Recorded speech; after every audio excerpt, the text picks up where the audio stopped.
Okay, so I have these cutoffs from the Midtech line. So I have scribed knives in between basically what is the wastage of the water jet cutting process. Some of them are stock, most of them are stock. There is a custom knife in here, which is why I started doing it. It's for next month delivery. So I will get all of these knives cut out. I think I got almost 40 knives on this scrap. All small knives, like that's the biggest petty on there. There's like 3 or 4 of those. So I will start getting these cut up and start this project.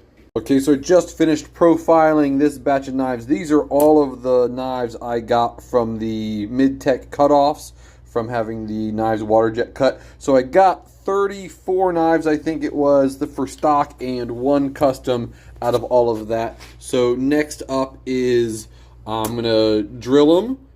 So I can then batch them together with the pinholes and make them as similar shape as today. I'll be working on one of the custom knives. So I got this knife out of the batch of knives from basically the wastage from the water jet cutting knives. So I've got 4 that are basically identical. This one is for a custom, so I'm going to get working on that. But as I work on it, I'll work on the other 3.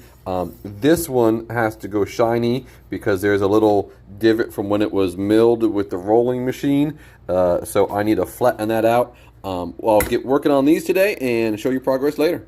Little pivot today, I am going to be getting some Gyutos ready for stock. So I already have these flats cleaned up. I'll now do some grind lines on them, get them down to what the thinness I want, and then I'll decide.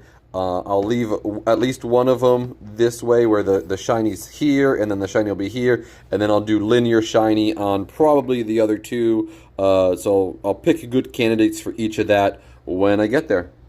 Today I'm going to make this stack of petties look like this petty. So basically I will line this up with that. I'll clamp it down and drill the holes first, and then I'll use those holes to index into like 4 or 5 of these, clamp that whole group together, and then shape them to where I get knives that are basically identical. They'll have little bits of wabi-sabi to them that'll be a little bit different, but mostly they'll be fairly identical. So I will be get going. I will start. Yeah, I'm done.